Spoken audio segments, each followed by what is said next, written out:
Informasi mengenai dabutannya Sriwijaya Nasa pada prasasti-prasasti peninggalan Kerajaan Sriwijaya hanya memberikan keterangan terkait hal-hal yang dilakukan selama pemerintahannya.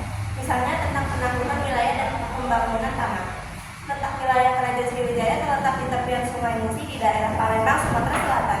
Pada masa ini kerajaan maritim ini banyak memberi pengaruh di Nusantara.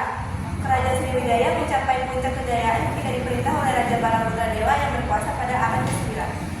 Kerajaan Sriwijaya lahir pada abad ke-7 Masehi dengan berdirinya yang bernama Dabutanjang Sriwijaya Nasa. Keterangan ini tertulis pada salah satu prasasti yang ditemukan di Kota Kapur, Mendo Barat, Bangka.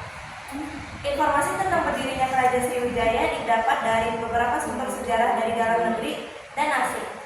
Sumber dalam negeri berupa prasasti-prasasti antara lain prasasti Kedungan Bukit, prasasti Kota Kapur, prasasti Tarongkuwo, prasasti Dermaga Batu, dan prasasti Karangberani. Sementara sumber asing diperoleh dari berita-berita dari Cina, India, Arab, Persia, dan Malaysia.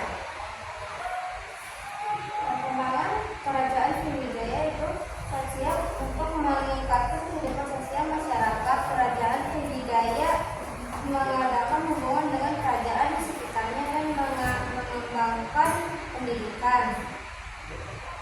Politik, fokus utama terkait kehidupan politik Sriwijaya yaitu wilayah kekuasaan raja-raja yang memerintah dan hubungan dengan kerajaan lain baik dalam dan di luar negeri.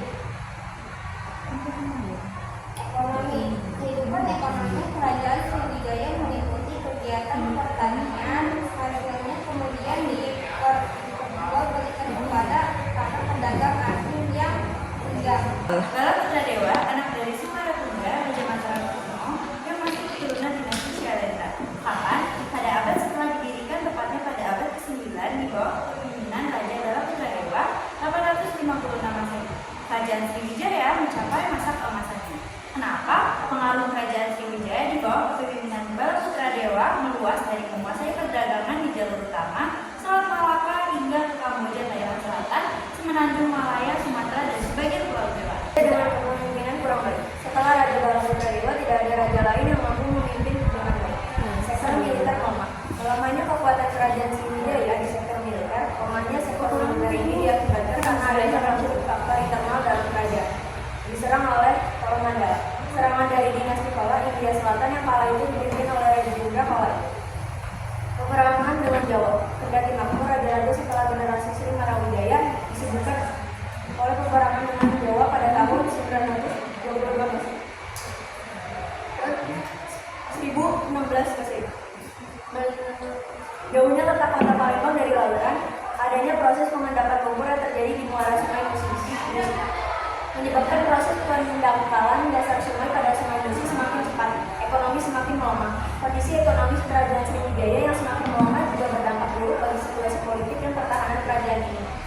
Perkembangan agama Islam semakin kuat, banyaknya kerajaan yang bercorak Islam membuat wilayah kekuasaan Kerajaan Sriwijaya semakin kecil. Masa hubungan Kerajaan Sriwijaya: 1. Raja dalam keadaan kurang baik. 2. Sektor militer melemah. 3. Diserang oleh Kala Mandala. 4. Peperangan dengan Jawa. 5. Jauhnya letak kota Palembang dari lautan. 6. Ekonomi semakin melemah. 7. Perkembangan agama Islam semakin kuat. Baik, di sini adalah peninggalan Kerajaan Sriwijaya. Yang pertama itu adalah Candi Muara Takus yang terletak di Kepulauan Riau, Sumatera. Dan selanjutnya ada koin emas identik dengan kejayaan Sriwijaya. Juga ada patung kepala Buddha dan patung Buddha duduk yang merupakan agama yang dibawakan oleh Kerajaan Sriwijaya, yaitu agama Buddha. Sekian presentasi dari kami. Wassalamualaikum.